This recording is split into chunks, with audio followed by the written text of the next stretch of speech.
Olá, sejam todos muito bem-vindos ao Pode Ser. Eu sou Carla Albuquerque e tenho a alegria de ter aqui hoje comigo a minha querida amiga, a doutora Alessandra Girardi, que é advogada criminalista. Mas, gente, muito antes dela ser advogada criminalista, ela já foi policial e investigadora do DHPP. Alessandra, seja muito bem-vinda. Obrigada, Carla. É uma grande honra estar aqui nessa mesa, o podcast do Investigação Criminal. É sempre uma alegria, é sempre um prazer estar aqui com você. E aí, conta pra gente, Alessandra, como é que nasce essa loucura, essa vontade de trabalhar na área criminal? Porque começa como policial. Sim. Na verdade, eu vou voltar um pouquinho para trás. Começa, na verdade, quando lendo Agatha Christie, lendo Arthur Conan Doyle, as histórias de Sherlock Holmes, começa ali a vontade de atuar na área criminal.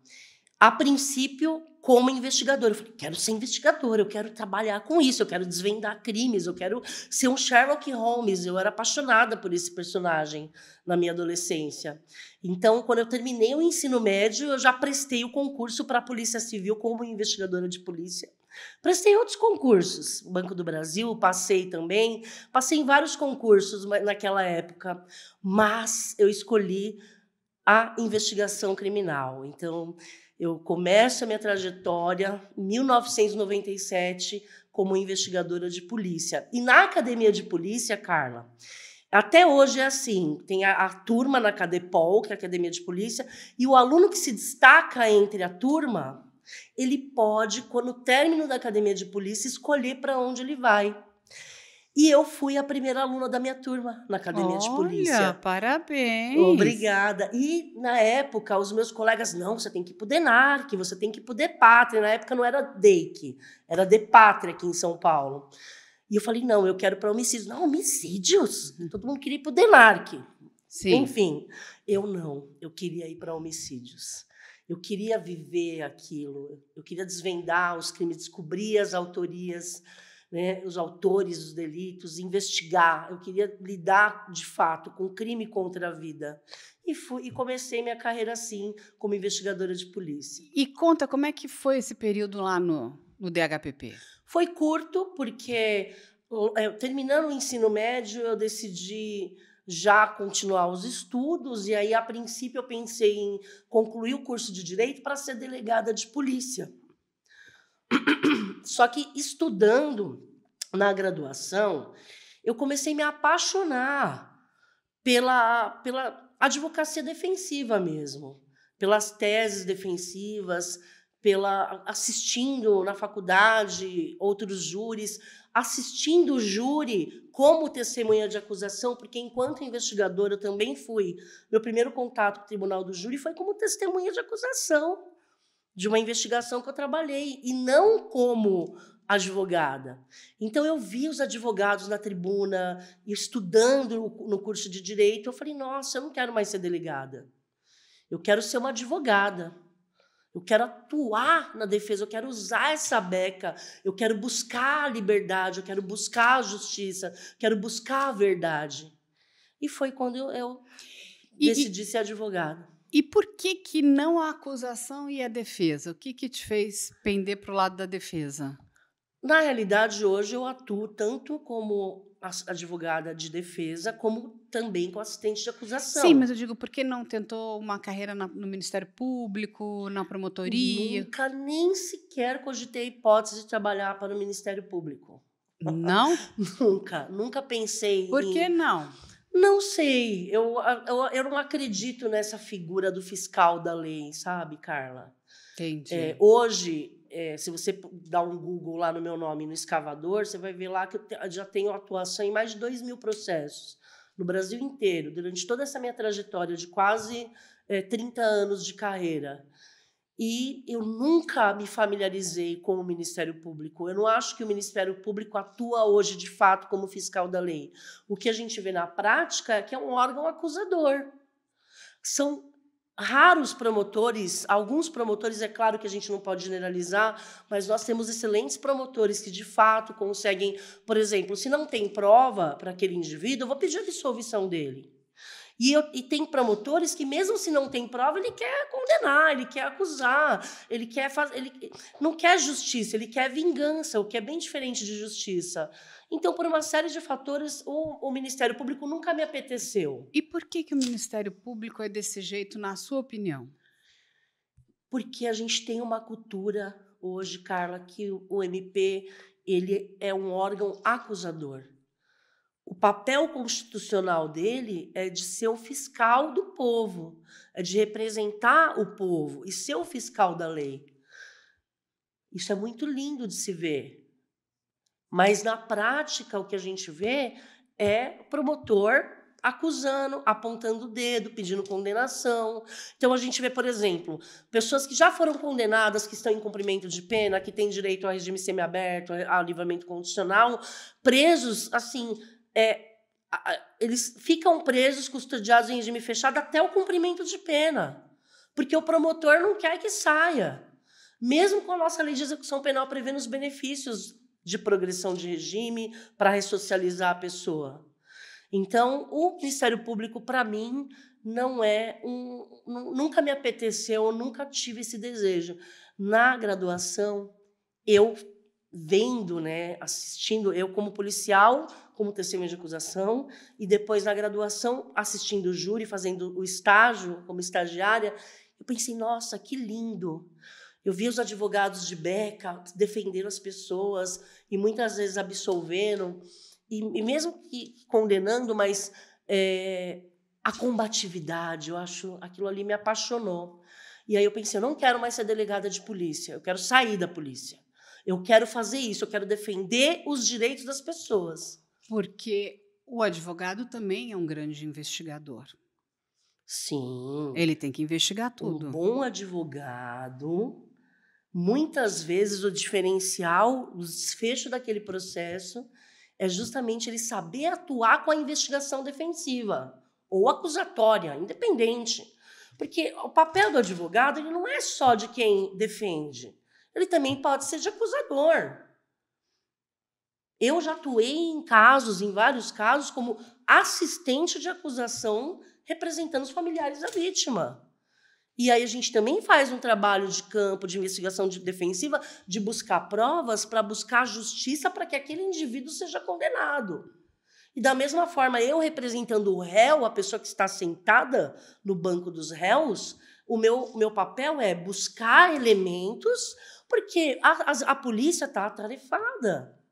A polícia não dá conta. E dependendo da delegacia que é competente para investigar, para aquele inquérito policial especificamente, muitas vezes é uma realidade o que eu vou falar aqui, eles não estão nem aí.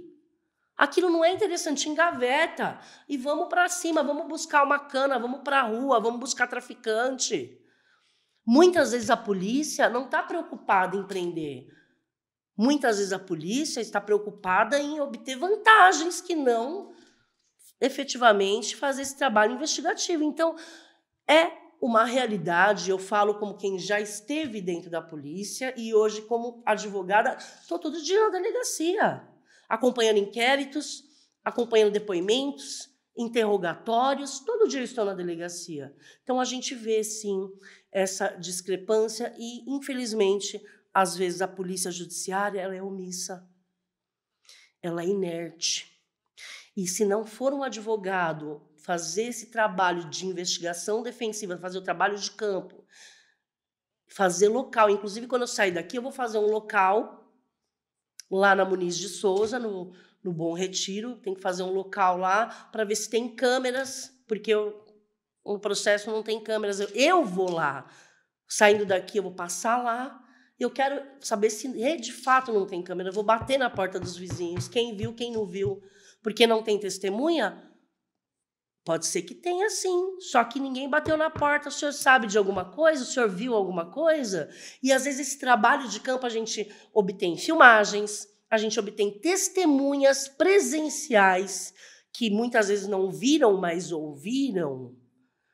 E, entre outros elementos que podem, às vezes é um detalhe que você consegue fazer justiça. A justiça pode ser tanto para absolver, quanto para condenar. Sim, e você sabe que até conversando com o pessoal do Projeto Inocência, eles trazem uma informação que é bastante triste, né? Que é a quantidade de pessoas que está presa, foi julgada de forma errada, porque na verdade, essas pessoas são inocentes. Essas pessoas não cometeram crime algum. A gente tem até um caso aí que acho que talvez seja o nosso mais icônico caso, que é o caso de Bruxas de Guaratuba, lá no Paraná, que depois de muitos anos, praticamente 30 anos, essas pessoas conseguiram ter a sentença anulada. Aquelas 7 pessoas que foram condenadas, elas eram inocentes daqueles crimes. Então, o que o Projeto Inocência traz é o número, que parece que é um número bastante agigantado, e é um problema isso é muito sério. Sim. Carla, eu atuei num caso que não é de mídia, não é desses que eu atuei, grandes casos de imprensa, mas que foi um dos casos assim que me comoveu muito. Uma família inteira foi presa. Resumindo aqui, vou ser breve, um dos indivíduos dessa família, um sobrinho, de fato cometeu um crime. Então, ele sequestrou algumas pessoas e fez um cativeiro na frente da casa dele, com outros indivíduos. A polícia chega até o cativeiro, descobre o cativeiro, liberta as vítimas, atravessa a rua, entra nessa residência que esse indivíduo que, de fato, cometeu o crime residia e prende todo mundo da família, que sequer sabiam que esse rapaz estava aprontando tudo isso, cometendo esses crimes. Foi mãe, pai, tio, irmão, a família inteira, trabalhadores, pessoas evangélicas, pastor de igreja, uma família inteira presa, porque um indivíduo cometeu o crime. Eles foram condenados a 18 anos de prisão, a família inteira condenada. E quando eu entrei com recurso de apelação, e eu trabalhei desde o início no caso, quando eu fui fazer a sustentação oral, eu consegui absolvê-los. Foi um alívio. Mas foi um alívio tão grande, eu tenho gravado essa sustentação oral. No final, quando o desembargador ele dá o voto, eu nunca tinha chorado em julgamento nenhum, Carla, a minha vida inteira. Esse dia eu chorei. Mas eu chorei de verdade. Foram 3 anos que essas pessoas ficaram presas injustamente por um crime que um indivíduo da família cometeu. E após 3 anos, com muita combatividade, eu consegui comprovar a inocência deles. Inclusive, eu solicitei apoio também do Innocence Project, da doutora Flávia Hall, maravilhosa. Sim, ela é ótima. Ela é incrível, minha amiga. Inclusive, nós somos parceiras como amigos curi no Supremo Tribunal Federal, juiz de garantias, pacote anticrime, minha parceira de STF. Faz um trabalho incrível e, nesse caso, nem precisou, porque eu acabei conseguindo absolver sem intervenção da entidade, mas eu cheguei a acioná-la. Mas antes mesmo de ela me assessorar, né, até para dar valia para o magistrado, falar, olha, pelo amor de Deus, essas pessoas aqui não podem ser presas, eu estou acionando aqui o Innocence Project, a mídia, tudo que for necessário, mas essa família não pode continuar presa. Entre tantos casos que eu trabalhei, esse foi um que, de fato, uma família inteira, quando foi libertada, foi um alívio para mim, porque era um elefante que eu carregava, eu me sentia impotente. Falei, meu Deus do céu, como eu não dormia. Essas pessoas precisam sair da cadeia, eu não aguento mais esse peso. Eu me sentia muito responsável, né? Sabendo que uma família inteira inocente estava presa. Esse caso me comoveu muito. E aí, só que você fez todo um trabalho de investigação paralelo, inclusive, para poder explicar e comprovar que aquelas pessoas não tinham ligação nenhuma com aquele determinado crime. Eu tive que fazer. E como que funciona isso, né? Porque quando muitas pessoas escrevem, é engraçado, porque quando eu vejo nas séries tem um investigador particular. Não é dessa forma que funciona. Cada um trabalha de um jeito, Carla. Eu, particularmente, eu digo que é o olho do dono que engorda o gado. E eu fui investigadora.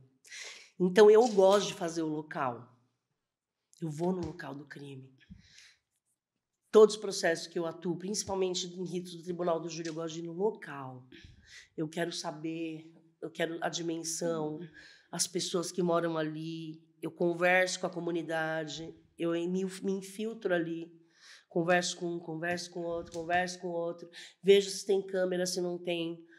É muito simples, às vezes é só ir até o local, conversar com algumas pessoas, ver se tem câmera. Às vezes é uma diligência simples do advogado de ir no local do crime em que ele está, do processo penal que ele está atuando, tão simples e faz tanta diferença isso na atuação, porque a polícia não vai, o promotor não vai, e muito menos o juiz faz o local. Se o advogado não for lá, porque às vezes o cliente está preso, aí você fala, quem que vai ser sua testemunha? Carla, se o cliente está preso, você fala, bom, eu tenho que apresentar sua defesa, quem vai ser sua testemunha? Que testemunha, doutora? Eu estava andando na rua, a polícia me abordou, fui preso, como que eu vou testemunhar? Como que você vai conseguir apresentar uma testemunha para demonstrar que, de fato, aquela pessoa estava andando na rua e não tem nada a ver com aquele crime, por exemplo? Indo no local. Qual local que você estava? Qual local que você foi abordado? De onde você saiu? Qual que é o seu celular? Quero o GPS, eu quero as coordenadas geográficas e a movimentação geográfica do meu cliente de tal hora até tal hora, juiz, pede diligência. Porque tem algumas provas na investigação que você não consegue obter se não for com autorização judicial. Então, por exemplo, eu tenho que comprovar que meu cliente não estava aqui nesse ponto A, ele estava aqui nesse ponto B. Como você comprova isso? Pedindo as coordenadas geográficas da operadora de telefonia. Do telefone que ele carrega. E quem vai mostrar que ele se deslocou de tal lugar, tal hora. Tudo. Hoje em dia, o advogado só não consegue demonstrar que o cliente dele é inocente se ele for culpado. Exatamente. E aí, vamos entrar num caso que é muito bom, como a gente conheceu. Eu conheci a Alessandra Girardi no caso da família Gonçalves. Sim. E eu lembro muito bem que 2 frases suas. Uma delas foi a seguinte: o advogado de defesa não defende o crime. Ele defende os direitos constitucionais Sim. das pessoas. E você me fala também, que é uma outra frase muito importante, que é o seguinte: eu entendo que os meus clientes são culpados de determinados crimes, não de todo esse arcabouço de crimes que eles estão sendo condenados. Exato. E você traz bastante elementos, bastante informações, e você estava muito sólida na relação da defesa que você ia fazer deles, na época do Jonathan e do Juliano. Sim. E aí, o que acontece? E você disse, olha, eles precisam responder pelo crime que eles cometeram e não pelo crime que eles não tenham cometido. E quando a gente fala do caso da família Gonçalves, é um caso bastante complexo, Sim. difícil, porque são muitas pessoas, né, muitos atores dentro daquele universo do crime. É um crime bárbaro, porque eles vão matar ali, né, 3 pessoas da mesma família, pai, mãe e filho, com requintes de muita crueldade. Depois eles vão praticar ali, né, o roubo, que eles vão levar determinadas, né, peças de eletrônicos daquela casa, e ainda vão continuar, né, porque vão levar esses corpos, vão incendiar os corpos. Então, assim, tem uma sequência de coisas monstruosas que aconteceram. Mas eu lembro que quando eu te conheci, você já estava muito adiantada no caso, já tinha estudado bastante esse caso, e esse caso teve muitos reveses, né? Sim. Julgamentos marcados e desmarcados, enfim, cada hora era por uma questão. E na grande maioria das vezes envolvia a Karina. Você me corrige se eu estiver errada. Sim. E o que acontece? Você fala, eu me lembro muito bem que você fala, olha, vocês precisam entrevistar a avó dos rapazes, que é a dona Terezinha. Sim. É uma pessoa muito humilde, é uma senhora muito simples e ela não sabe mentir, no sentido de que é já uma senhora muito idosa, né, mas bastante lúcida. Sim. E ela falou, olha, eu conversei muito com ela e Karina vem a ser neta dela, assim como Jonathan e Juliano, são primos e netos da dona Terezinha. E ela tinha muitas informações. E essas informações vinham dela, no sentido que ela te deu uma paz quando você, no seu trabalho de defesa, a sua linha de defesa, você entendia que aqueles rapazes não cometeram um homicídio. Eles cometeram todos os outros crimes, como, enfim, destruição de Roubo, provas, ocultação roubo, de cadáver, ocultação, destruição de cadáver, associação vilipêndio, criminosa, tudo isso. Mas não homicídio, que isso. inclusive dentro do, vamos dizer, daquele crime, é a pena mais grave. Sim. E o que acontece? Eu lembro que nós topamos, a gente foi entrevistar a dona Terezinha, Sim. ela veio até aqui, né? Uma mulher realmente muito simples, muito. Mas ela foi muito honesta, né? Ela conta toda a trajetória deles e conta, inclusive, a história das duas mulheres ali, tanto da Carina como da Ana Flávia. E ela tinha, né, depois do crime ter acontecido, o entendimento que elas de fato tinham planejado aquilo tudo. E chamaram aqueles 3 rapazes, na verdade, para cometer um assalto, e a história não era um assalto, elas queriam muito mais do que um assalto, elas queriam acabar com a vida daquelas pessoas. E ela, inclusive, sentia muito pela própria avó da Ana Flávia, né? E a gente faz essa entrevista, acho que é uma entrevista que foi muito importante, inclusive ela era testemunha, né? Ela estava no hall de testemunhas do Tribunal do Júri. E aí, a gente tinha conversado com o assistente de acusação, doutor Epaminondas, nós conversamos com todo mundo, né? Com delegado, investigadores, conversamos com o advogado da Ana Flávia, que, enfim, passou a ser advogado lá mais na frente, ele também era advogado do Guilherme. Eu lembro que os únicos que nós não tínhamos falado eram os advogados da Carina, porque ela estava meio fechada em copas, tinha uma história que ela só poderia dar entrevista para a Record, era uma coisa assim. Enfim. Mas ela era muito inacessível. O advogado, na época, dizia que não tinha interesse. Todo o resto nós falamos. E, realmente, o depoimento da dona Terezinha, ele era um depoimento muito importante. Assim, ele tinha um peso muito grande. Até porque ela, como avó, ela apontava para a Carina como uma mandante. A própria avó. A própria avó. Olha que difícil, né? E entendia que aqueles 2 rapazes também cometeram crimes, Sim. mas não o crime de homicídio. Sim. Muito bem. Aquela marca, desmarca, aquele... Acho que 4 marcações e desmarcações, não foi isso? Sim, pelo menos 5. Isso. 5 vezes foi adiado esse julgamento. E eu lembro que você estudou muito caso, não só você, o outro advogado também. E o que acontece? É um choque aquele júri. Carla, E eu acho que você tem que ser bem honesta, Alessandra, porque, assim, eu fiquei um tanto... Eu não consigo, até hoje, entender o que levou aqueles rapazes... Porque, assim, a única pessoa, de fato, que estava preparada para defendê-los na questão de um crime que eles não tinham cometido, mas você foi sempre muito honesta com eles e falou, olha, esses outros crimes vocês cometeram, vocês vão precisar confessar e mais, vão ter Fala a que verdade. responder, vão ficar presos. Isso. Carla, eu demorei muito para entender o que tinha acontecido comigo nesse processo. Porque você trabalhou pro bono, inclusive. Sim, sim. No começo eu recebi, né? Então, como que eu entrei nesse caso? Eu tenho uma casa na Baixada Santista, tenho alguns clientes lá, e aí um dia me liga um cliente lá, eles eram da Praia Grande, os meninos, Juliana e Jonathan, eles eram do litoral. Depois que eles vieram para o ABC. E um rapaz me liga e fala, doutora, o parceiro está preso ali e tal, e preciso que a senhora vá na delegacia. Eu, tá bom.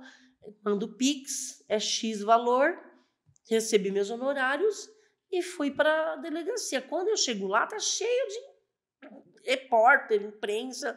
Eu nem associei, falei, não, deve ser alguma outra coisa. Imaginei que era a ocorrência que eu iria acompanhar. Então, o caso da família Gonçalves, eu entrei no caso desde o primeiro dia.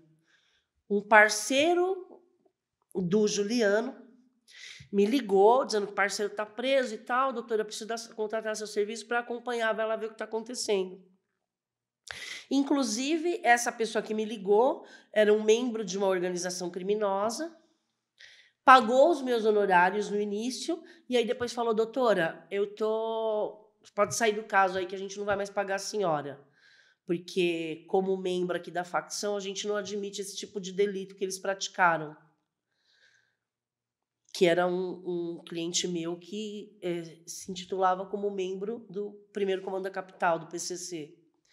E ele falou, não, doutora, não pode sair do caso aí que a gente não vai mais apoiar aí a defesa dele e tal. E o que acontece? Depois que eu conheci a dona Terezinha, falei, dona Terezinha, é o seguinte, o pessoal que me pagou e tal, não vai mais pagar e tal, como que a gente vai fazer, os honorários e tal. Gente, mas você conheceu a dona Terezinha, ela veio dar entrevista aqui, uma pessoa muito humilde, mal tinha o que comer em casa e não tinha condições de arcar com os honorários.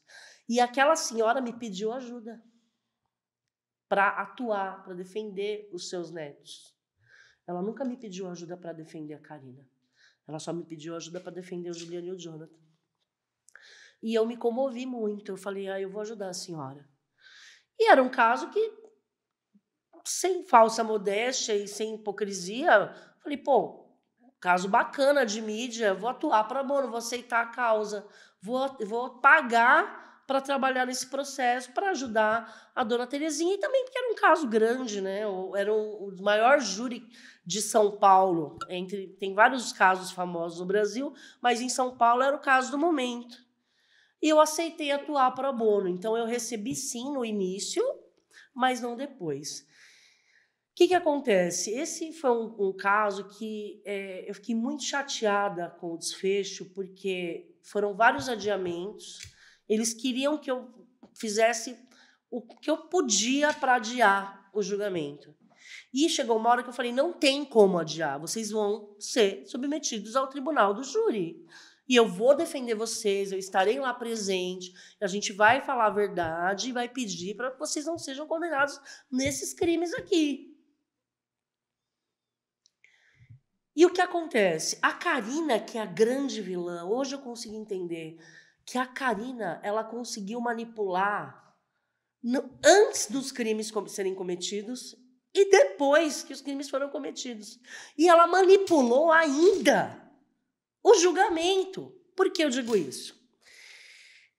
Com o julgamento marcado, eu preparada, depois dias e dias, são milhares de páginas, dias de estudos com a minha equipe se preparando. No dia do julgamento, os meninos me destituem no plenário. O juiz já tinha apregoado o tribunal do júri, os jurados já tinham sido sorteados, já tinha iniciado o julgamento, eles levantam, eu sentada na bancada da defesa e falam, a gente não quer mais ser assistido por essa advogada. Eu estive com eles a semana, na véspera do julgamento, por horas, combinando o que ia falar, o que ia deixar de falar, sobre as estratégias de como que a gente ia trabalhar durante o julgamento, que a previsão era de ser 3, 4 dias de julgamento. Tudo planejado. Em nenhum momento eles falaram que não me queriam. Já estava 3 anos trabalhando nesse processo. E aí, na plenária, eles levantam e não me querem mais. Quem advogava na época para a Karina? O doutor Fábio. Qual que foi sempre, desde o início, a minha defesa nunca mudou. A minha defesa é, eu roubei, eu ocultei, eu coloquei fogo nos cadáveres, eu portei arma, eu me associei para cometer crimes, mas eu não matei. Quem matou foi a Karina. Desde o início eu falei isso. Os meus clientes falam que quem matou foi a Karina. A Karina é a grande arquiteta desse crime. E hoje eu consigo entender isso. O que ela fez? Ela manipulou os meninos através do advogado dela. Porque por trás, enquanto eu estava me preparando para o julgamento, o advogado dela foi por trás, convenceu os meninos de que eles tinham que me destituir no julgamento, e que aí eu falei, como a doutora não consegue mais adiar, vamos tirar a doutora no plenário, porque aí a gente vai conseguir adiar. Foi isso que eles fizeram. Por trás, arquitetaram, conspiraram contra mim, que estava advogando há 3 anos ali naquele processo, e a Karina manipula a situação e coloca o doutor Fábio para defendê-los. Então, a Karina passou passou a acusar os primos acusavam a Karina. Se eles não são julgados junto com ela, eles não vão poder acusá-la. Então, ela conseguiu manipular o julgamento para descartar os seus primos, e ela foi para a júri junto com a Karina sozinha, com o Guilherme. E aí, depois, eu descubro quem que vai advogar para os meninos, e depois que eles me tiraram, o mesmo advogado da Karina. O que não faz o menor sentido. Ou seja, a Karina manipulou tudo. Ela conseguiu tirar os meninos do julgamento dela para poder acusá-los, porque era uma acusação recíproca. A Karina fala que foi eles falam que foi a Karina. Eles são primos. Se eles estivessem mentindo, eles poderiam falar que foi a Ana Flávia e se aliar com a prima. Por que eu acredito no Juliano e no Jonathan, mesmo hoje que eu não estou mais no caso? Porque se fosse para proteger alguém, eles protegeriam a prima, que sempre esteve com eles. Eles não falaram foi a Karina, foi o Guilherme. Eles falaram foi a Karina, é a prima. Eles falaram a verdade. E o doutor Fábio, sabe o que aconteceu? Esses meninos, a pior coisa que eles fizeram foi fazer isso comigo. Depois teve o júri deles, sozinhos. O doutor Fábio desistiu de todas as testemunhas, um trabalho de 3 anos que eu fiz, que eu arrolei Dona Terezinha, doutor Ronald, de todos os investigadores, os peritos que eu arrolei. Ele desistiu de todas as testemunhas, orientou os meninos a ir para o tribunal do júri, para o plenário, e confessar que eles mataram. Sem testemunha, sem prova nenhuma, vai lá, confessa que não tem mais o que fazer. Eles confessaram, foram condenados e o doutor não apelou. Essa sentença transitou em julgado no plenário, porque não apelou nem para discutir a dosimetria da pena que foi exacerbada, que foi exorbitante, nem para isso, Carla. Então, para mim, hoje, eu entendo que o doutor ele foi um mero instrumento da manipulação, do gaslighting da Karina. Hoje eu consigo entender que essa mulher... Eu nunca vi isso assim, em vários processos que eu trabalhei, uma mulher com uma mente tão sombria e tão manipuladora quanto a Karina. Ela conseguiu manipular até o final. Ela é bem parecida com a Suzane, né? Porque a Suzane também tinha essa mesma prática de manipulação. Agora, por que eles aceitaram confessar um crime que eles não cometeram? Porque eles foram convencidos pelo Dr. Fábio, que era o advogado de quem? Da Karina. Mas se eles tinham a possibilidade de serem defendidos, de comprovarem que eles não tiveram a participação, talvez não direta, mas indireta, né? Eu não entendo essa estratégia. É simples. Olha, confessa que você vai ter uma pena menor. Você vai ser condenado de qualquer jeito. Eu acho que a pena veio o advogado foi... e falou, olha, confessa aqui, ó, eu vou desistir das testemunhas, eu vou desistir dos peritos, não vai te ajudar em nada. Você já foi, elas já foram condenadas, você vai ser também. Então, confessa aqui o crime, tá? Que aí você vai vir com uma pena menor. Tem atenuante de confissão espontânea, prevista no artigo 61 do Código Penal. Então, o que acontece, Carla? Para mim, isso foi tudo manipulação. E eles foram nessa, embarcaram nessa. E eles se estreparam. Se estreparam, porque se tinha uma possibilidade, sem falsa modéstia, se tinha uma possibilidade de que, em relação, tanto é que A Ana Flávia foi absolvida em relação ao crime do Juan. Sim. Tudo podia acontecer naquele júri. Eu tenho condições de convencer os jurados, como eu já vinha trabalhando nisso, que é a verdade. Nesse processo, eu sempre vim com a verdade, o que aconteceu de fato. Mesmo que vocês sejam condenados em todos os crimes, a verdade é que quem praticou com as próprias mãos e tirou a vida daquelas pessoas foi a Karina.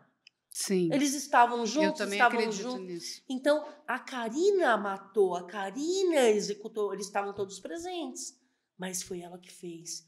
E ninguém teve reação de impedi-la. Essa é a verdade do caso Família Gonçalves.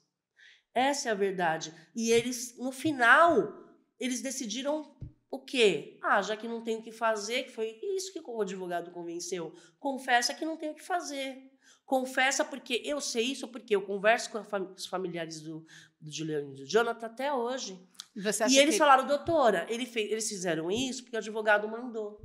Eles fizeram isso porque o advogado falou que se eles confessassem era melhor para eles, que ia vir uma pena menor. Ou seja, mas a pena essa maior. foi a estratégia de defesa. O advogado me tirou do processo, convenceu os meninos a me destituir para assumir uma causa que ele não ia receber nada. Porque a gente sabe que eles não têm condições de pagar honorários. Eu atuava em pro bono ali, e eu nunca neguei que eu atuava em pro bono ali. Eu sempre deixei bem claro, eu estou aqui atuando em pro bono, defendendo a dona Terezinha. Desde o início. Qual que era a vantagem? Se não tinha dinheiro, a vantagem era o que? Aparecer na mídia, porque era um caso grande, que estava em todos os noticiários, em todos os telejornais. E você acha que eles se arrependeram? Eu tenho certeza que eles se arrependeram de ter me destituído daquela forma. Porque eu nunca abandonei eles, ao contrário, eu fui muito combativa. Foram 3 anos de trabalho incessante, de estudo e de combatividade, impetração de habeas corpus, pedidos de liberdade, defesa técnica, vários atendimentos em Tremembé, preparando eles para esse julgamento, tudo custeado por mim. Já que eu estava atuando, porque quando a gente atua como pro bono, se você recebe ou não, pouco importa. Para defender alguém, tem despesas. Processo é caro. Processo penal é caro, uma defesa. Se o cliente não paga e você vai atuar pro bono, você vai pagar pelos gastos, pelas despesas oriundas daquela defesa, que é o caso deles. Azar o deles. Azar o deles. A Karina, para mim, ela é o mastermind e ela realmente ela é uma pessoa perigosa, né? Perigosa, ela conseguiu manipular antes, durante e no final, e ela manipulou o julgamento. Ela, de fato, ela manipulou e continua manipulando o julgamento. É impressionante, realmente é um caso que marcou. Não é o que marcou mais da minha carreira. Mas é um caso importante. Mas é um caso importante que tem essas peculiaridades. E assim, né? E eu que, enfim, a gente que trabalhou muito nesse caso também, quando você vai olhar lá, né, a questão toda da investigação, né, de trazer o contraditório, né, o amplo direito, né, ambas as partes a falarem que isso era muito importante, porque eu lembro que a coisa mais importante para a família, né, ali da Flaviana, do Juan e do Romoyuki, era a verdade. Eles queriam muito ter acesso à verdade. O que motivou aquele crime, um crime tão bárbaro, né? Enfim, já era sabido que todas aquelas pessoas tinham envolvimento com o crime. A questão era qual foi a participação de cada um. Sim. Porque fica aquela dúvida, né? Porque no final o que parece que foram os rapazes que combinaram aquele crime bárbaro e praticamente quase que Karina é uma vítima de 2 rapazes muito ruins. Sim. Quando você vai olhar ali a avó deles, a dona Terezinha, que conhece eles, enfim, e ela aponta todo o tempo, né, em direção da Karina, que ela fala, a maior desgraça desses meninos foi ter aceito fazer isso com a Karina. porque, enfim, eles de fato jogaram a vida deles na lata do lixo, Sim. da lata do lixo. Assim, Eles tiraram vão a ficar 40 anos presos. Então, e tiraram a vida de Eles vão ficar 3 40 E o Juliano ainda pessoas. é reincidente. Então, aí tiraram a vida de 3 pessoas, de um rapazinho muito novo, de um casal. Então, assim, é muito triste tudo isso. A Sim. gente vê o sofrimento daquela mulher muito humilde, E pensar muito que a dona simples. Vera vai ter que passar por isso de novo. Não, Porque vai ter agora mais um julgamento da Ana Flávia. O Ministério Público apelou por conta da absolvição do menino Juan. sim. O tribunal anulou essa sentença para que ela seja submetida a novo julgamento. Mas é exatamente isso, é o que a dona Terezinha fala. A dor dela é quando ela vê a outra avó, né? Que é a dona Vera. Ela se Sim. comove, porque ela fala: eles destruíram a família da dona Vera, a nossa família. Enfim, Destruíram, porque para por além nada. dos casos E da, nem da era uma questão do família que processo, tinha. a gente tem suicídio. A gente não tem. Ali, você nitidamente vê, não era uma família de grandes posses, não era nada. Era. Você tem naquele crime, e é um crime que é chocante porque ele tem muito ódio, né? É um crime que tem ódio. E quando a gente para aqui friamente, nós que estamos do lado de cá, qual era a motivação daqueles 3 rapazes em relação ao ódio? Não existia, eles não conheciam aquelas pessoas. O ódio vinha ali, tinha nome e sobrenome. Sim. Karina e Ana Flávia, ali as duas estavam combinadas. Mas eu concordo com você que, vamos dizer, a mentora intelectual ali era Ela é a Karina. psicopata, ela é a grande arquiteta desse crime, é a Karina. E como eu nunca vi em processo nenhum, eu já lidei, já tive contato, já atuei em casos grandes de serial killers e tudo mais, mas esse caso específico, eu nunca vi uma pessoa conseguir manipular uma situação antes do crime, durante o crime e depois do crime e no julgamento. Sim. Então, assim, hoje, quando eles me destituíram no dia, você estava lá, presente nesse julgamento, eu fiquei muito chateada. Fiquei muito chateada, porque eu sei o quanto eu me dediquei àquela defesa técnica, o quanto foi a minha dedicação, dias, horas de estudo e preparação. E aí eu fui desacreditada ali na frente de todo mundo, na frente de a plenária lotada, porque o julgamento é aberto ao público, então plenária lotada e eles não quero mais essa advogada. Qual o motivo? Sem motivo, não quero mais ela, não confio mais no trabalho dela. Do nada, sabe? Ou seja, é evidente que eles foram orientados a fazer isso como estratégia para buscar evitar o julgamento. Então, eu consegui, na verdade, não é que eu consegui. Esses julgamentos, no caso da família Gonçalves, eles foram sendo adiados em razão de ausência de testemunhas que eu entendo que eram imprescindíveis. Então, por exemplo, faltou o policial, não tem como ter julgamento. Faltou o investigador que investigou a causa? Não. Faltou o perito? Não, também não tem como ter. Faltou uma testemunha imprescindível? Também não tem como ter. Então, o julgamento foi adiado não porque teve em razão de causas que a defesa deu. Os julgamentos foram adiados no início porque, de fato, tinha que ser adiado. Era imprescindível aquela prova, mesmo que testemunhal. E quando o julgamento ficou pronto, quando não tinha mais nada, porque antes do julgamento a gente vê as certidões oficial de justiça. Certifico que intimei, certifico que intimei, certifico que intimei. Você fala, opa, esse plenário não vai ser adiado. Tá aqui, ó, todo mundo foi intimado. Dessa vez vai ter. Aí, os meus clientes recebem visita de advogados que eu entendo que isso é antiético e entendo que isso é uma tergiversação. Depois que estiver assistindo aí, dá um Google. Tergiversação.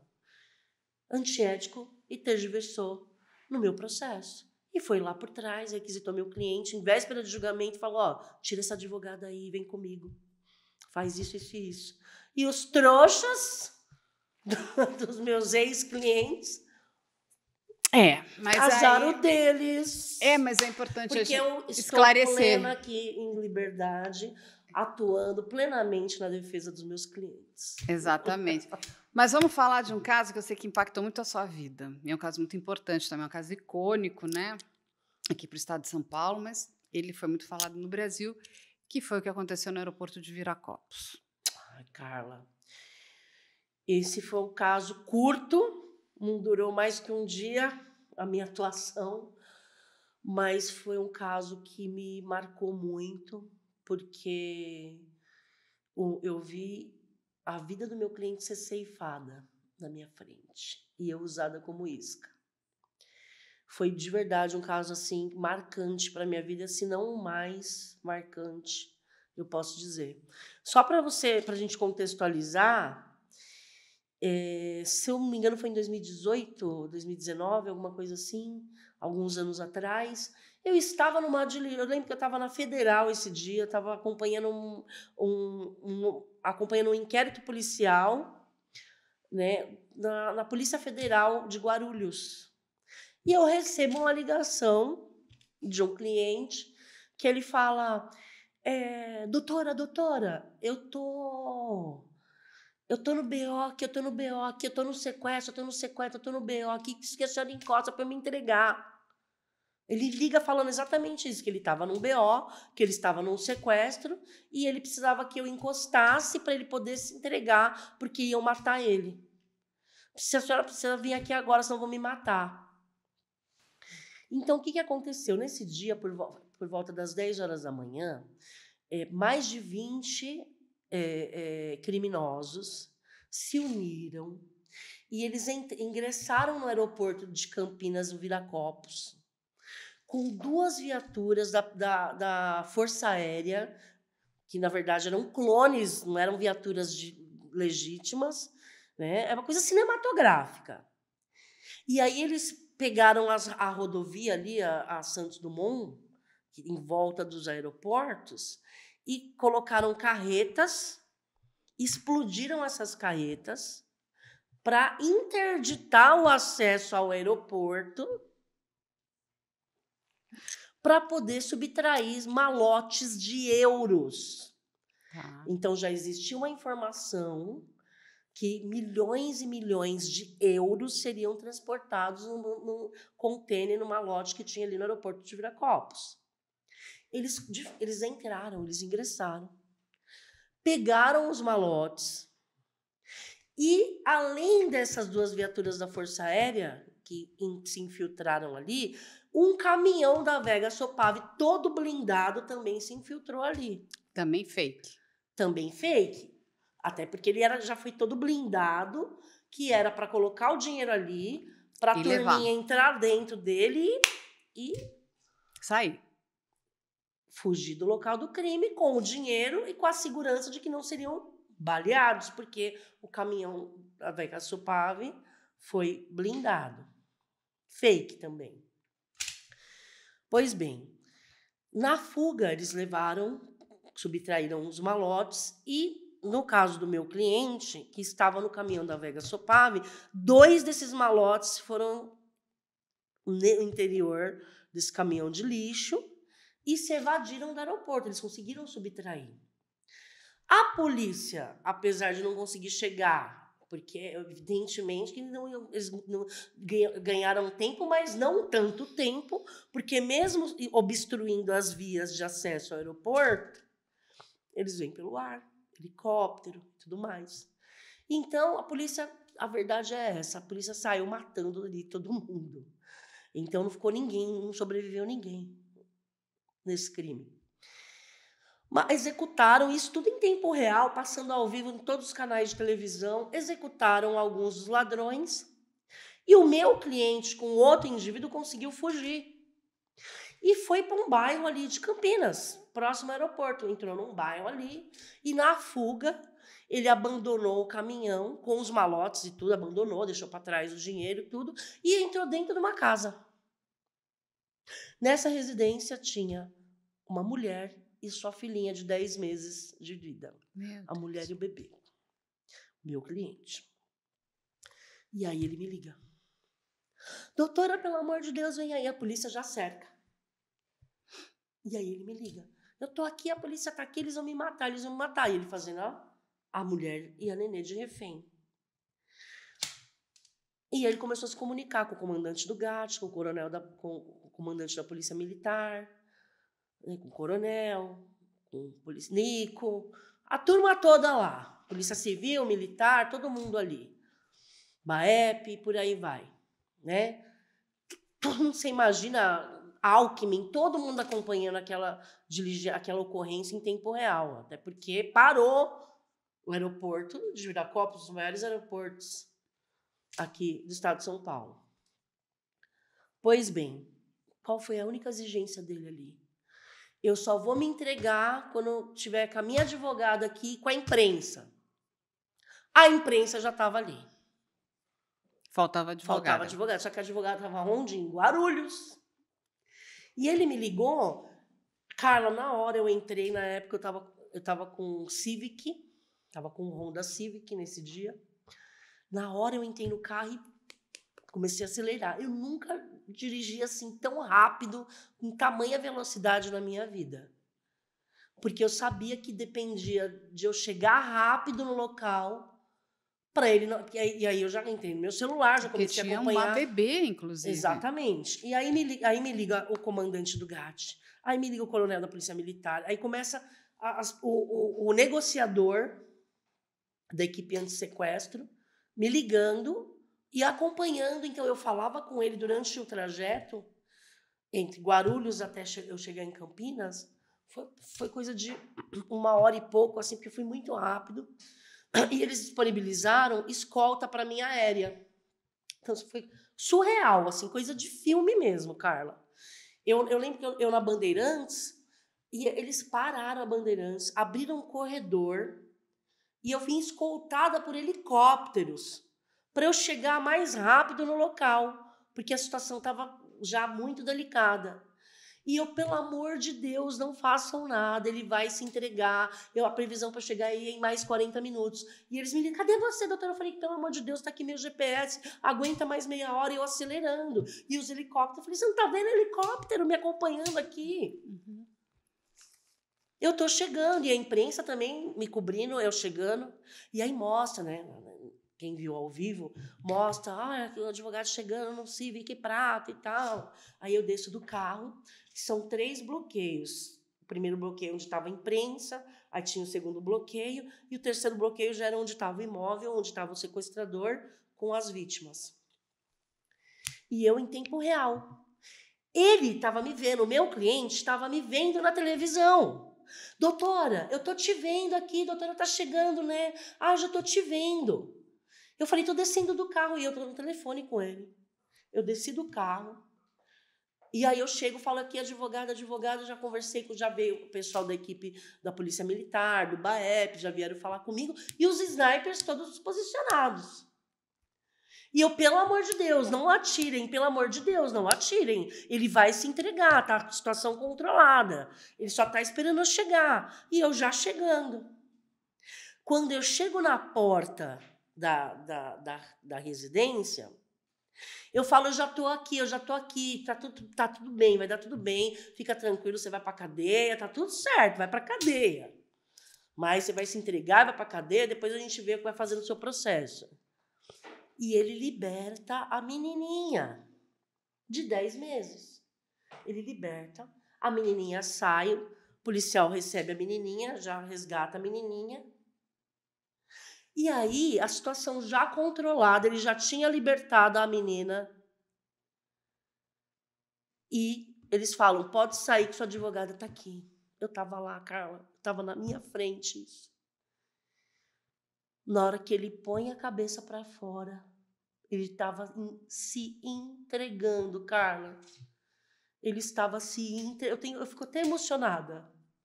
Que para mim foi um dos dias mais difíceis da minha carreira. Aliás, foi o dia mais difícil da minha carreira. Eles me usaram como isca. Pode sair, sua advogada está aqui. Na hora que ele põe a cabeça para fora, o sniper... Puff. Aí entra a equipe do BAEP e sai macetando, dando vários tiros. A vítima ficou em coma. A vítima ficou internada meses porque ela tomou vários tiros. Meu Deus. Uma diligência absolutamente atrapalhada. Porque, primeiro, a situação estava controlada, meu cliente estava se entregando, ele já tinha liberado a menor e ele estava se entregando. Ou seja, era só prendê-lo e levar ele para a cadeia, mas não. O sniper executou na minha frente. E aí, na hora ali, eu surtei, Carla. Comecei a chorar, eu perdi o controle completamente, porque ninguém se prepara para uma situação dessa. O seu cliente ser assassinado na sua frente. Na hora eu surtei.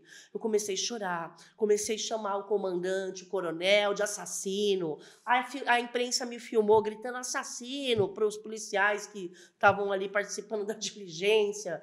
Eu fiquei absolutamente assim, fora de mim, eu impotente, eu não sabia o que fazer. Mas, gente, eles atiraram Aí já me na seguraram, vítima. aí já me seguraram, me tiraram dali.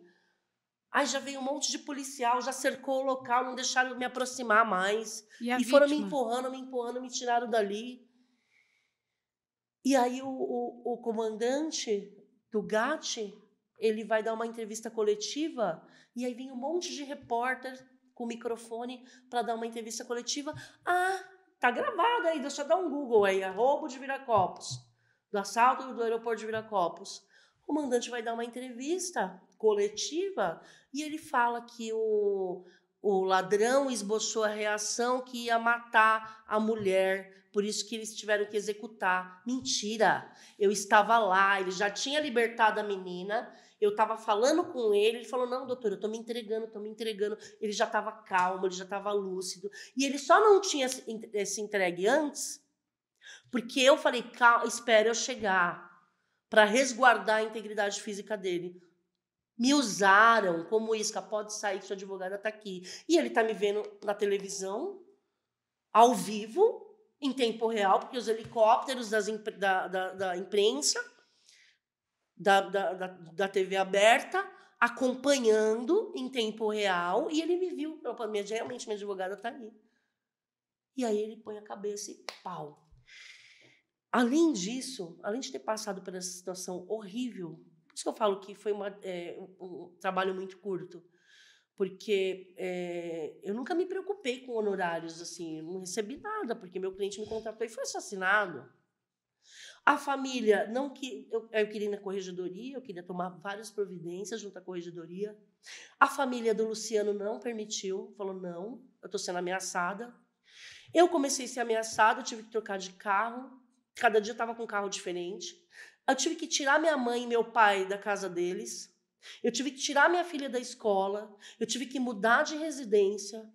Porque eu comecei a ser ameaçada. Porque como eu acusei policiais de terem assassinado o sequestrador que era meu cliente, eu comecei a receber ameaças de pessoas que se identificavam que eram da polícia e tal, e que eu ia morrer, que iam fazer isso com a minha filha também. E a minha mãe começou a receber ligações em casa de que ela ia morrer porque era minha mãe. Meus pais ficaram apavorados. Eu tive que tirar eles, eu tive que mudar eles. Então, assim... Muito grave isso. É muito grave. Então, assim, foi muito difícil para mim. Foi tudo muito rápido, tudo muito intenso, porque tudo durou um dia. Só que os efeitos dessa diligência e das coisas que eu falei ali em rede nacional, acusando as pessoas que porque, para mim, eu não mudei meu posicionamento. O meu cliente foi executado sumariamente. Foi executado. A situação estava controlada, ele estava se entregando. E a minha vida mudou. Mudou. Eu dei várias entrevistas. Eu perdi a conta de quantas entrevistas eu dei nesse caso. E os outros, enfim, partícipes do crime, eles se entregaram? Como é que ficou? Morreu todo mundo, Carla. Eles mataram os outros também? Morreu todo mundo. Ninguém foi preso. Foi todo mundo assassinado pela polícia.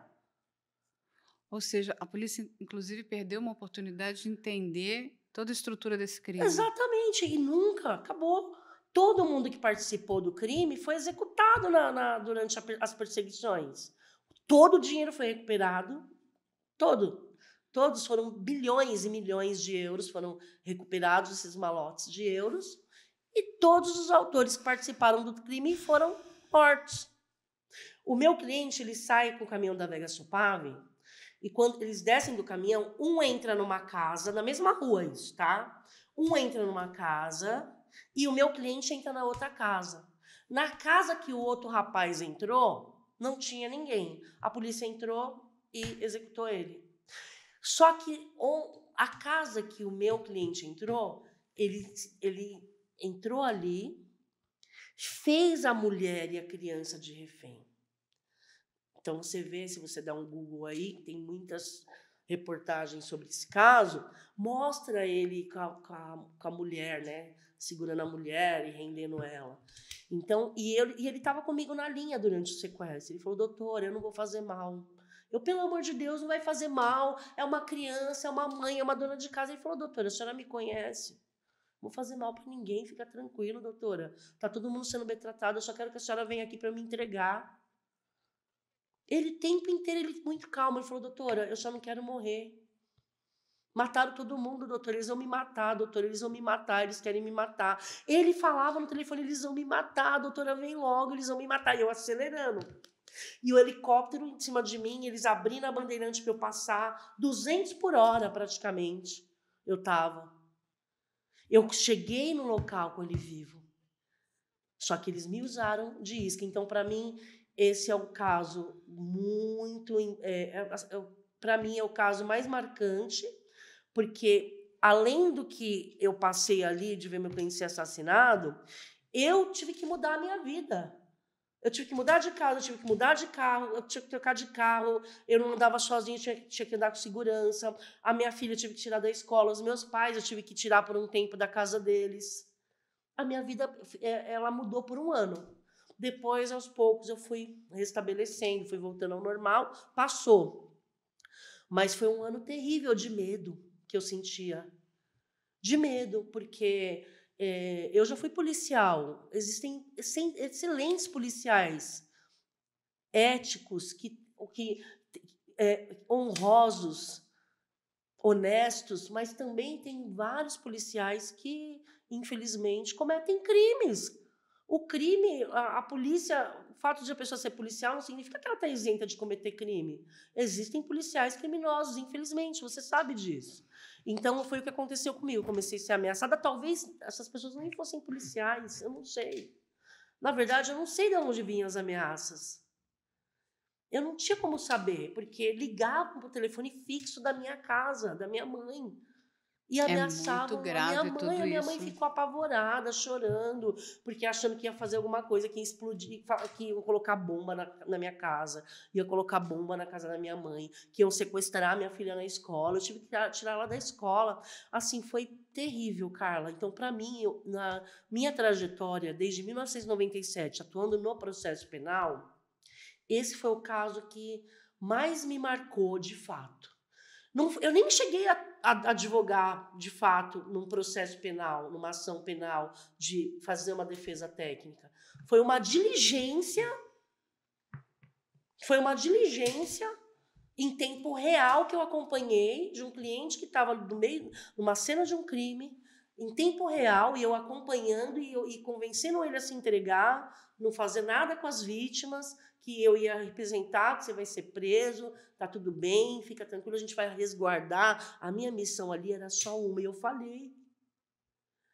A minha missão ali era resguardar. Quando eu cheguei lá no IML... Você não falhou. Quando eu cheguei no IML, a família não quis reconhecer o corpo. Eles não tinham condições emocionais. E eu, a super mulher, a doutora Alessandra Girardi, advogada da Mil Grau, né, poderosa, vai lá reconhecer, porque a gente não tem condições.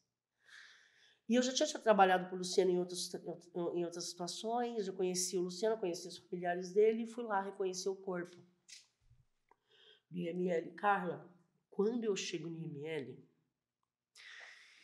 e ele já estava nu, na maca, o rosto dele, como o sniper executou com tiro no rosto mesmo. Eu não sei se foi na testa, se foi no meio do nariz, porque o rosto dele abriu todo, assim, ele não tinha rosto. a massa encefálica para fora, os olhos para fora, explodiu o rosto dele, ele ficou todo... Tanto é que não teve como o caixão ser aberto. E ele estava todo perfurado. E aí eu questionei, eu falei, por que ele está todo perfurado? Eu falei, está todo perfurado? Se o sniper achou que um tiro... Eu falei isso também nas minhas entrevistas, só que eles editam, põem o que querem. No Fantástico, no Domingo Espetacular. Eu contei tudo isso, mas não apareceu na entrevista. Por que ele estava todo baleado, sendo que o tiro do sniper era suficiente para executá-lo? Para que a polícia vai encher de tiro o indivíduo que acabou de ser imobilizado, executado com um tiro na face? Ele estava todo... Eu fui no IML. Eu reconheci o corpo. Ele estava todo baleado, Carla. E eu tentando convencer a família que a gente tem que ir na corregedoria. Isso é um absurdo. Quer dizer, eles queriam ter certeza que ele morreu? Vamos lá dar a pessoa eles queriam sem muita, rosto já. Eles queriam que ele realmente não saísse Que polícia vivo. é essa, Carla? Não, o que... Sabe? Aqui acende um alerta, né? Um red flag aqui. Por que eles queriam tanto essa pessoa morta? Será que ela tinha alguma informação? Sim. E ninguém sobreviveu para ser julgado. Vai ser a dúvida, ficou a dúvida. Agora a Alessandra plantou a dúvida. E eu queria muito ter ido para ter acompanhado esse procedimento na corregedoria.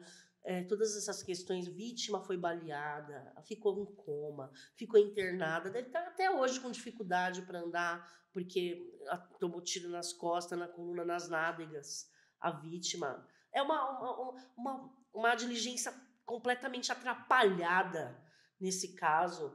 Além de terem executado desnecessariamente, a polícia invade o imóvel e sai atirando a ermo e descarrega uma arma no peito do meu cliente que já tinha sido executado, entende? Então, para mim, esse é o caso que hoje eu posso colocar como assim o mais pesado, é o mais marcante, é o mais intenso, o mais rápido, porque foi só uma diligência, mas foi tão intenso que o efeito Agora, durou meses. deixa eu te fazer uma pergunta, uma outra.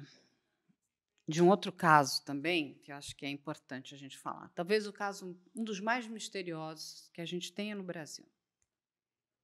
Que é, enfim, a pergunta de muitos milhões. Goleiro Bruno. O que aconteceu com o corpo da Elisa Samúdio? Todo mundo quer saber. Aonde está? Porque as teorias são as mais diversas. A gente sabe que você não participou do começo, você entrou agora já numa outra fase, né, do processo. Ele foi julgado, ele foi apenado, cumpriu a pena. Eu nem sei se a pena dele já terminou, se ele já cumpriu toda a pena que ele recebeu. Eu não sei em que pé está isso. Sim. Mas esse caso do goleiro Bruno tem uma determinada informação. E como a gente gosta de investigação, eu acho que foi... Eu não acredito em crime perfeito. Eu acredito em crime mal investigado. Não achar o corpo da Elisa ou uma pista do corpo da Elisa não é suficiente. O que aconteceu, né? E quando a gente olha, Alessandra, toda a história, e a Alessandra entrou agora nessa outra fase, até para uma possível, né, revisão criminal, a coisa mais chocante na história desse júri é um atestado de óbito, que é o atestado de óbito da Elisa Samúdio, inclusive com causa mortis. Muito bem. Nunca esse corpo foi encontrado. Nenhuma daquelas pessoas confessam o crime. Nenhuma de todas as pessoas que foram julgadas, ninguém confessa o crime. O que confessa é que a Elisa esteve com o Bruno, na fazenda do Bruno, na casa do Bruno, mas ninguém sabe o que aconteceu, que ela sai um dia com o tal do macarrão e não volta mais. Nem ela, e só teria voltado, a princípio, o bebê. Muito bem. Ah, é passado muito tempo, a polícia local recebe um telefonema anônimo de uma possível amiga da Elisa, dizendo que a Elisa não retorna as ligações, que a Elisa não dá sinal de vida, e é por isso que a polícia entra no caso. Um possível desaparecimento, talvez um sequestro, um cárcere privado. Ela vai chegar lá na tal da casa e não vai encontrar a Elisa. O que acontece? Então, no encontro, o que aconteceu com a Elisa, começam as investigações.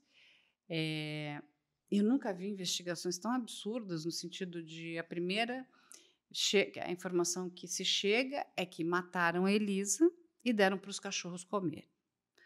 A gente sabe muito bem que cachorro não come corpo dessa forma. Primeiro tem que estar desesperadamente com fome, e mesmo que vá comer... E eles foram periciados também, nada foi comprovado. Mas até para deixar para as pessoas aqui, mesmo que ele coma, ele não vai comer cabelo, ele não vai comer unha, vai sobrar muita coisa. Sim. Nada foi achado no local, nenhum vestígio foi achado de cabelo, de unha, nada ali. Depois veio a história de que ela teria sido emparedada. Aí eu lembro também que a gente recebeu as imagens, a casa do tal do Bola estava completamente destruída, porque eles foram procurar em que parede ela teria sido emparedada. Mas também não tem nada, só tinha, né, muitos buracos. E aí depois veio uma outra informação, já mais lá na frente, que aí um detento disse que ouviu uma conversa que nesse sítio do Bola teriam feito micro-ondas da Elisa. Aí, explicando para as pessoas o que é o micro-ondas, é pegar a pessoa, colocá-la no meio de pneus e tacar fogo. Você imagina a quantidade de fuligem, de cheiro, de tudo. Sim. E quando a gente escuta sítio, né, no sítio, que era a casa do Bola, parece que ele tinha um grande espaço. A gente também pediu o mapa da localização e é uma casinha colada na outra. Então, se ele tivesse feito um micro-ondas da Elisa, o vizinho teria visto. Sim. Não existe essa informação. Não era um sítio, era uma chacrinha, digamos assim. Era uma casinha. Que aí tem uma casinha uma do lado linha da verde. outra. Isso. Então, o vizinho teria visto, alguém teria visto. Imagina botar fogo em pneu. Sim. A fuligem que não sai, né? A fumaça que não sai, fumaça tóxica, cheiro de tudo, um corpo pegando fogo. E aí, esse corpo nunca foi encontrado.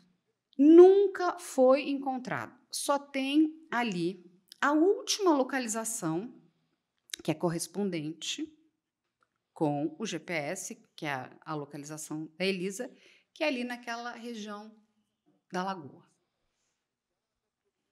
Né? E mais nada. Aí depois o telefone da Elisa, o sinal dele desaparece naquela época. Eu lembro, eu sei que você está mexendo muito no processo também, eu não vejo, e eu não vi, né, até porque isso foi muito noticiado, imagina o goleiro Brunner, o goleiro que estava indo para jogar, né, na Copa, enfim, ele ia virar o grande nome internacional do futebol. Né, ele jogava no Flamengo na época. Mergulhadores mergulhando naquela lagoa da Pampulha, porque o corpo podia estar lá. Eu não me lembro e eu também procurei e não vi nada disso no processo. Mas esse processo virou algo muito grande, muito midiático, e eu sei que você pega ele depois. O que acontece? O que me chama a atenção é que tinha lá dentro do processo um atestado de óbito. Elisa Samúdio, causa morte, que é esganadura. Como é que sabe que ela morreu dessa forma? Como é que sabe que ela não levou uma facada, que ela não tomou um tiro, que não jogaram ela de uma ribanceira, que, enfim. Não tem como saber. E esse atestado foi emitido. E eu lembro muito bem que eu converso na época com... quando a gente começou a mexer no caso, que tem uns 2 anos e meio atrás, converso com outros juristas e eles me explicam. Todos eles são condenados por conta desse atestado de óbito. E aí a minha pergunta para eles é, mas e se esse atestado não tivesse sido emitido, não teria condenação? Falei, mas e como é que você consegue emitir um atestado de óbito Com causa, com causa morte? sem causa. Sem ter a comprovação dessa causa. Justamente. É, sem materialidade. Cadê o corpo? Porque a não gente tem sabe materialidade. que depois de alguns anos da pessoa desaparecida, isso até é uma lei, né, do direito civil, que a pessoa pode emitir ali o atestado, a pessoa ela está desaparecida, se não me engano, acho que são 7 anos, porque tem questões de bens, de tudo, né? Sim. De fazer um desembaraço Sim. jurídico daquela pessoa. Tem que atestar a ausência, tem os procedimentos do Código de Processo Civil. E aí, uma outra coisa que me chamou muito a atenção foi, na época, o filho de Elisa era um bebê. Um bebê, e a gente sabe que um bebê não fala, não entende nada, é um bebê. E a história que é contada, e aí já pela ex-mulher do goleiro Bruno, é que ela teria dado ordem para os caseiros daquele sítio para levar a criança e entregar para alguém. E o que os caseiros contam, que eles vão ali numa região simples, né, uma comunidade, e entregam essa criança. Só que, do tempo, Alessandra, em que esse desaparecimento acontece, para quando esse delegado vai entrar no caso, muito tempo já se passou. E aí o que acontece? Cadê a criança? Cadê a criança? Cadê a criança? A criança reaparece. Volta-se uma criança. E aí eu lembro também que eu cheguei a conversar com a mãe de Elisa e eu pergunto se ela tinha estado com a filha depois que o neto nasce. Ela me disse que não. Ou seja, quem conhecia aquela criança era a Elisa. E possivelmente aquelas pessoas, mas conheciam ali brevemente. Sim. Muito bem. A coisa tem uma questão que eu acho que é um dos pontos de muito mistério e que esse ponto poderia ser encerrado de forma muito rápida. O que acontece? Uma criança é achada e é devolvida aí já agora para a mãe da Elisa. O Bruno, na época do julgamento, não sei se instruído pelo advogado dele ou não, ele decide que ele não vai fazer o teste de paternidade. Eu não entendo por que ele tomou essa atitude, ele deveria. Eu não sei por que esse teste de paternidade foi se adiando tanto. Ele não quis fazer o teste de paternidade na época, Carla. Mas só para eu terminar, porque eu vou te passar e você vai comentar tudo. Tá. E aí o que acontece? A juíza declara que, por ele se negar a fazer o teste de paternidade na época, então ele é o pai. Ok, isso numa questão jurídica você vai explicar. A juíza não agiu de forma incorreta. Ele se nega, então logo ele é o pai. Só que, o que acontece? A história cresce uma criança, né? O menino já está um adolescente, que a história para ele é: meu pai matou minha mãe. A questão é, e a pergunta, por que é que esta avó que cuida deste menino não fez e não pediu novamente para ter uma certeza de que Bruno, número 1, é pai dessa criança? Porque existe a possibilidade de não ser. E se não for, olha que maravilha. Então não é o pai que matou a mãe? Exato. A gente tem ali algumas possibilidades. De Bruno ser o pai da criança e Elisa também. Ou de Elisa ser a mãe e Bruno não ser o pai. Ou nenhum dos dois ser nem pai nem mãe. Eu, olhando a foto do menino, hoje já, porque a avó também não deixava o menino ser muito fotografado, eu acho que ele tem muitos traços que lembram a Elisa. Então, acredito que talvez seja realmente filho. Mas, e eu sei que hoje você ingressa neste processo, inclusive para esclarecer a questão da paternidade. Sim. E aí eu vou passar a bola para você. Por que é que Bruno não fez na época? Então, Carla, o que acontece? Na época que teve esse boom do caso Elisa Samúdio, o goleiro Bruno do Flamengo, não fui eu que atuei, de fato, diretamente nesse júri. tá? Então, foram outros advogados que o representaram na época. E durante esses últimos anos, ele trocou várias vezes de advogado. Ele teve vários advogados. E aí, no final, ele vem para mim, ele me procura, o goleiro Bruno, e eu falo, olha, aqui é o seguinte, eu posso atuar na sua execução, então a gente pode pedir a sua condicional. Então, eu entro para fazer esse trabalho já para atuar na execução da pena dele. Só que quando eu entro no caso, eu já conheço um pouco o caso, aliás, o Brasil inteiro conhece esse caso, até É o caso mais misterioso do Brasil. Isso, é o caso mais misterioso até hoje, porque até hoje ninguém sabe o que aconteceu com Elisa Samúdio. E é um caso que teve repercussão internacional, inclusive, né, por se tratar de uma pessoa muito famosa do futebol, né? E foi a primeira coisa que eu questionei. Ele falou, doutora, ele não é meu filho. Não é meu filho. Mas existe um processo que diz que ele é seu filho. Então, na época que ele estava sendo julgado, foi feito um pedido de investigação de paternidade para apurar se ele de fato é ou não o pai do Bruninho. Uhum.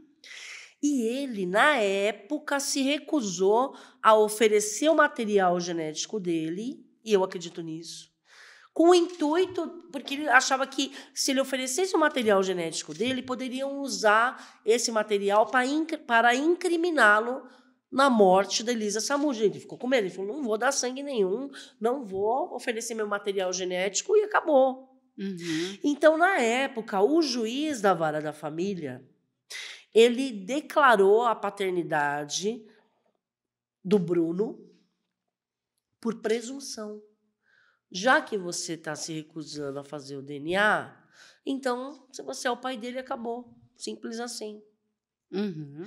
Com base nessa sentença que foi prolatada pela Vara da Família, declarando ele como pai dessa criança, por presunção, porque geneticamente, cientificamente, essa paternidade até hoje não foi comprovada. O que acontece? Hoje, o Bruno, ele cumpriu a pena dele. Ele não deve mais nada para o Estado. Ele cumpriu a pena dele. E quando ele me procurou, ele já me procurou nessa situação, doutora, eu não devo mais nada, eu cumpri a pena que me foi aplicada, só que eu quero justiça, doutora. Eu cumpri pena, passei a vida no cárcere, acabei com a minha carreira e eu não matei a Elisa. Eu continuo querendo a justiça, eu ainda quero limpar meu nome. Você não é pai? Não, doutora, esse menino não é meu filho. Agora eu quero fazer o DNA. Na época eu não fiz porque eu achei que eles iam me incriminar. Como agora eu já fui incriminado, já paguei o que eu devo, pior que tá, não fica para cadeia, eu não volto mais, porque eu já cumpri minha pena por um crime que eu não cometi, eles não vão poder me cobrar de novo. Agora eu quero oferecer material genético e eu quero comprovar que esse menino não é meu, que eu não tinha motivo para matar ela.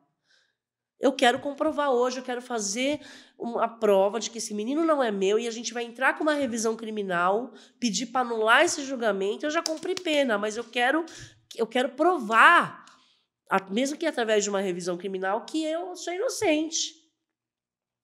E aí eu entrei, eu como advogada já, do goleiro Bruno, entrei com uma ação de investigação de paternidade, pedindo para a Vara da Família apreciar hoje, novamente, o pleito, porque a gente tem que ter a verdade. A gente precisa comprovar a verdade. E aí a gente pede para investigar essa paternidade, o juiz nega. Não, porque já é coisa julgada, essa sentença aqui já transitou em julgado, a paternidade já foi decidida, que aí ele acabou. Mas não tem comprovação nenhuma. A paternidade foi declarada por presunção. E não como comprovação material, genética, de que, de fato, essa criança é filho dele. O juiz negou o pedido, eu entrei com recurso de apelação e a gente está agora em fase recursal, buscando ainda que ele, de fato, possa comprovar que esse menino não é dele. Eu acredito no Bruno. Ele me contou uma história que de fato aconteceu, que não está no processo. Ele abriu o coração para mim, como advogada. E a história que ele me conta, eu falo, meu Deus do céu, se você tivesse falado a verdade desde o início, eu não tinha nem sido condenado. Não foi ele que matou. Só que a verdade dos fatos, eu sei que ele me contou, eu também não posso falar aqui. Porque eu tenho sigilo cliente-advogado e ele me confiou a verdade do caso da Elisa Samúdio. O que eu posso falar aqui é o seguinte, ele não pôde falar a verdade porque ele ia se comprometer, ia ser cobrado se falasse a verdade. Porque o Bruno sabe quem matou Elisa. O Bruno sabe o que aconteceu com Elisa, só que ele não pode falar, porque o próprio crime vai cobrá-lo. Então, ele aceitou, ele negou, sem falar a verdade, sem apontar as pessoas que de fato estavam envolvidas, para preservar a própria vida. Ele segurou. É como a gente fala no crime, ele segurou o BO que não é dele. No crime, geralmente a gente fala, doutor, eu estou segurando um BO que não é meu. É mais ou menos isso. O Bruno, ele segurou um BO que não é dele, ele foi julgado, processado, condenado e cumpriu pena por um crime que ele não cometeu. Eu gostaria muito de contar aqui o que aconteceu, que vocês ficariam chocados se soubessem a verdade. Falavam, meu Deus, realmente, de fato, não foi ele que matou. Mas ele não pode falar, porque ele ainda pode ser cobrado. E o que é mais chocante é porque, atualmente, é a avó que não deixa que esse exame de DNA seja feito, é isso? Sim, ela não é interessante para ela, porque o que acontece? Após declarar a paternidade, ela entrou com uma ação indenizatória pedindo 5 milhões de reais para que o Bruno indenize o Bruninho pela morte da mãe, da Elisa Samúdio. E ganhou. Quando eu assumo a defesa do goleiro Bruno, eu faço o recurso que consigo parcial procedência e derrubo essa indenização para 600 mil reais. Então, hoje, né, na defesa dele, ele tem uma sentença. A avó processou ele pedindo 5 milhões. Uhum. E ganhou. E aí eu entro e consigo derrubar essa indenização, 4 milhões e meio, baixou para 4 milhões e 400, baixou a indenização para 600 mil reais. Então, ele continua condenado, eu consegui reduzir a indenização em fase de apelação, e hoje esse processo ainda está em fase de recurso especial, extraordinário, mas está próximo aí de transitar em julgado, mas a gente aguarda ainda algumas decisões nos tribunais superiores, mas eu acredito que deve ser mantida a indenização com esse valor. Então, o que eu consegui ali de êxito, em termos do processo civil, foi reduzir. Então, agora a minha briga está em comprovar que essa criança não é dele. Se eu conseguir, de fato, que ela submeta essa criança a um exame de DNA, que eu acredito que até essa criança também é interessante fazer, e de fato for comprovado que o Bruninho não é filho do goleiro Bruno, eu tenho condições de buscar o restabelecimento da moral dele, da honra dele. Porque ele foi condenado porque só pode ter sido ele porque ele é o pai da criança, sem prova nenhuma.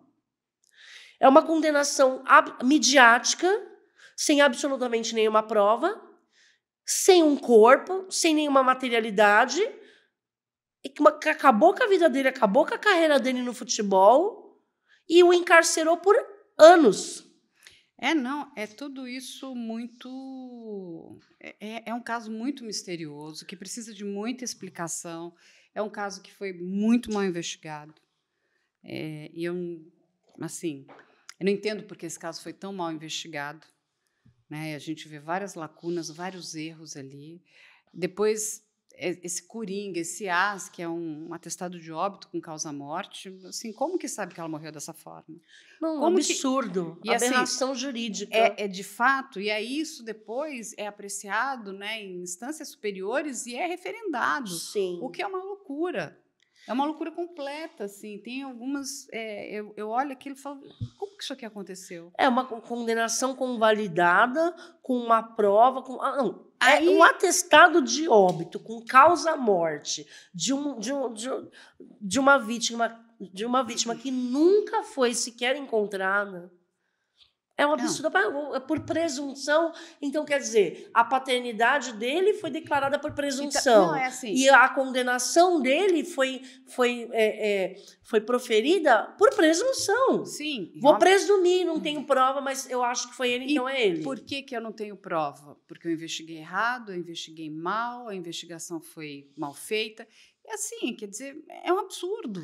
Não tem prova porque as pessoas envolvidas que sabem a verdade não podem falar. Não, mas, então ele, o Macarrão e Companhia Limitada... Cabe à polícia levantar as informações e investigar. Justamente. Leve o tempo que tiver que levar. Sim. A verdade precisava vir à tona. Sim. E não essa bagunça que ninguém sabe o que aconteceu. E eu fico muito, sabe, é triste, porque tem uma criança nessa história toda que tem o direito de saber. Será que ele é meu pai? Porque se existir a possibilidade também dele não ser pai, é um peso que você tira das costas dessa criança. Não, e ele, o Bruninho, e assim, é tudo ele só joga dinheiro. futebol e chama Bruno. Não, isso também é outra coisa então, que... É uma... Peraí, se de fato você acredita que esse indivíduo tirou a vida da sua filha, você vai colocar o nome do neto de Bruno? Não tinha que... E vai incentivar ele a jogar futebol? Não, porque, de novo, nada isenta. O Bruno diz que é inocente.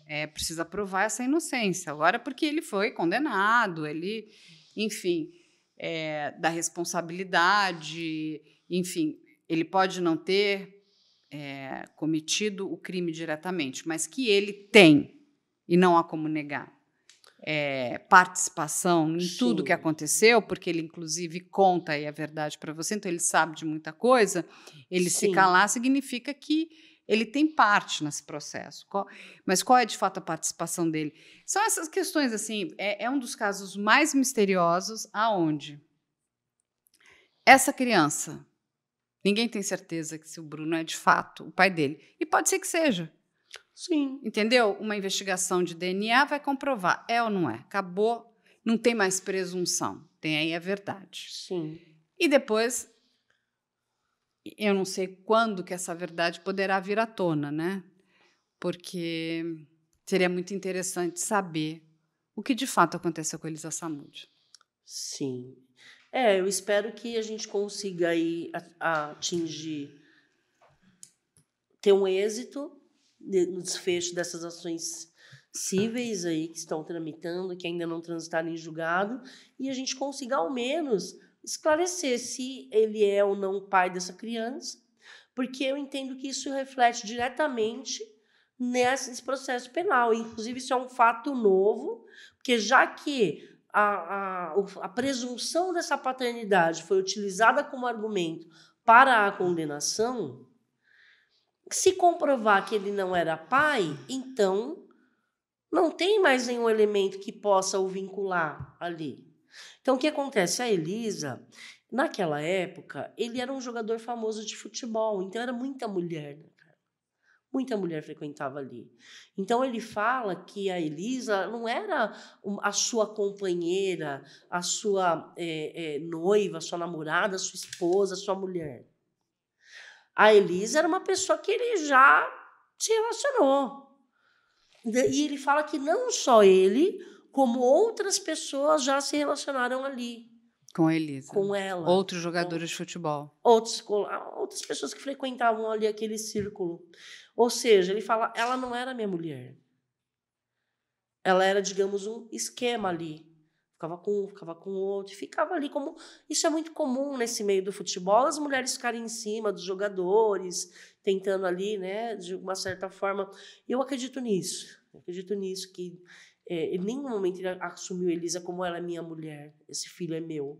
Ele nunca assumiu esse menino, esse é meu filho. Não teve nenhum momento isso. Então...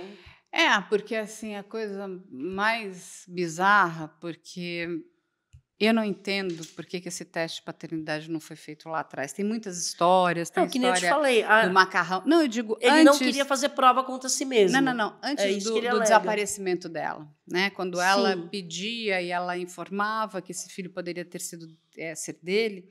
Ela queria tirar a teima. Aí o que acontece? Não, e digamos como que toda seja, mulher gostaria. Ele tinha uma posição financeira tão privilegiada naquela época, que era mais fácil. Olha, então é meu filho, eu preciso honrar, né, ajudar a custear a educação dessa criança, né? Se você fez, você precisa ajudar, né? É o mínimo. E ele tinha condição financeira para pagar, entendeu? A gente já viu outras histórias, né, que envolvem outras pessoas em condição financeira bastante confortável, que isso foi feito. É feito lá uma transação financeira. Olha, nós não vamos continuar, a gente não é casado, eu vou assumir essa criança, ele é meu filho. E Marta aí, com 3 filhos agora, um de cada mulher. Vou assumir... assumindo suas responsabilidades. A responsabilidade financeira, vou ajudar que ele seja... E ele tinha tudo, ele era para ser o grande jogador. Tudo vai parar na lata do lixo e um grande mistério. Até hoje. Sem resposta. Mas aí a gente vai para o nosso momento. A gente vai continuar com o mistério, porque esse mistério só nós saberemos, até a hora que eu vou ter que torturar a Alessandra para ela nos contar. Aí a gente vai para o momento filosófico. Tem 5 perguntas aqui, você vai ter que escolher uma e responder. Responde aí. Eu vou na do meio aqui. Então, vai na do meio. Existe crime perfeito? Posso fazer a colinha aqui? Existe, claro, eu entendo que sim. Eu entendo que sim, pela minha vivência, né? Você acha que existe ou existe crime mal investigado? Eu acho que existe crime perfeito, sim, eu acredito. Eu acredito. O crime, Carla, ele existe desde o início da humanidade. Ele é inerente ao ser humano, ele sempre existiu e ele sempre vai existir. E eu acho, sim, que existe crime perfeito. Se você é um criminoso profissional, você vai planejar, você vai executar, você vai atingir o seu objetivo e vai sair ileso. Então, o que é o crime perfeito? O crime perfeito é um crime onde você não descobre a autoria e o autor desse delito ele fica impune e jamais é descoberto. Esse é o crime perfeito. Então, a exemplo, independente de ser de ordem patrimonial ou de ser um crime contra a vida, não importa. A gente está falando de crime, não é necessariamente contra a vida. Pode ser um crime patrimonial, você subtrair bens de alguém, ou você quer matar alguém, quer tirar a vida daquela pessoa. Se você planejar esse crime e jamais chegar à conclusão que foi você que matou e você tirou a vida daquela pessoa, você cometeu um crime perfeito. Nunca chegaram em você. Existe sim crime perfeito.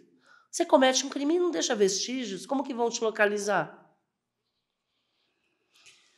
Esta é a resposta de Alessandra Girardi. Eu acho que só existe crime mal investigado. A pessoa tem oportunidade de ser pega. Alê! Vamos abrir outra? Não, agora você vai me deixar aí suas redes sociais. Conta pra gente. Como é que as pessoas sabem para elas poderem tirar todas as dúvidas de goleiro Bruno? Para deixar minha rede social? Isso. Quem quiser mandar um direct, me seguir lá no Instagram, é @alessandra.girardi, com J de janela. Alessandra.girardi. Vai estar aqui embaixo 2 S. Alessandra não é Alexandra. Não, Alexandra. Não. É Alessandra com 2 S. Ponto Girardi com J. A gente vai colocar também. É isso. Mas é legal você falando. Bom, Ale, muito obrigada. Adorei ter você aqui. Você sabe que você volta quantas vezes você quiser. Você já faz parte aqui, né, dos quadros. A Alessandra está aí em muitos episódios. E a gente vai se despedindo. e espera vocês na próxima semana com mais um podcast do Investigação Criminal.